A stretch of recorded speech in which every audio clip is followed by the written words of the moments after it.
notamment à des subordonnés. C'est déjà plus difficile quand il s'agit de managers qui sont au même niveau hiérarchique ou quand il faut faire faire à des supérieurs. Pareillement, le parce qu'il a envie de le faire soulève de multiples interrogations. Cette envie est-elle nécessaire dans une relation de travail? De quoi parle-t-on? Comment ça marche, l'envie? Y a-t-il une relation entre l'implication et l'envie? Ces questions ne sont pas simples, et nous ne prétendons pas apporter de réponses simples. Une personne choisit de s'impliquer ou pas, et elle reste maîtresse de ses envies. Cela signifie-t-il que nous n'avons aucun levier? Pouvons-nous suffisamment l'impacter pour infléchir ses choix? C'est la réflexion que nous vous proposons au fil des pages qui vont suivre. Comment trouver en vous le chemin de l'impact? Chaque individu porte en lui-même la faculté d'influencer par son comportement et sa communication le chemin des personnes avec lesquelles il est en relation, et plus particulièrement celles avec lesquelles il travaille. Il ne s'agit pas vraiment d'une théorie, mais bien plutôt de pistes à suivre qui vous aideront à accomplir vos missions dans un monde économique de plus en plus pressé et paradoxal.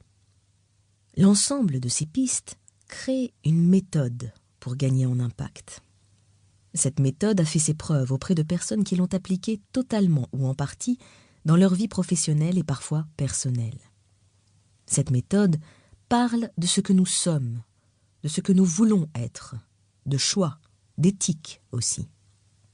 Elle va vous demander de l'introspection, de vous poser des questions que vous ne vous êtes peut-être jamais posées sur votre mission, votre place dans l'entreprise, votre besoin de leadership, votre façon de manager, votre parole et surtout sur votre désir.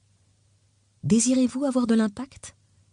Si oui, sachez que vous venez juste de commencer à travailler.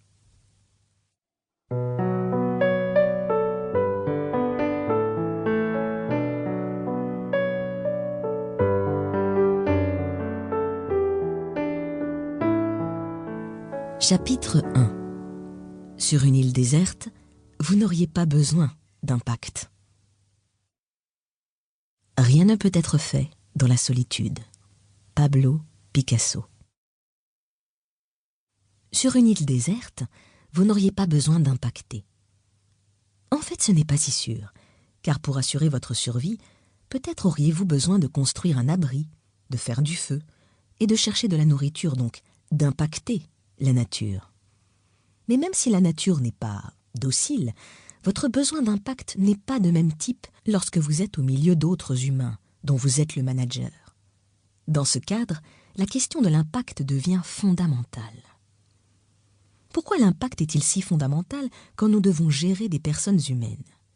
Quel sens cela a-t-il dans une fonction de management aujourd'hui? Être un bon manager suffit-il? Quelles questions pose le management sur ce que l'on attend de nos collaborateurs en termes d'implication et de motivation? Qu'est-ce qui fait la différence entre un manager lambda et un autre, celui pour qui les équipes lècheraient par terre? Peut-on apprendre à avoir de l'impact?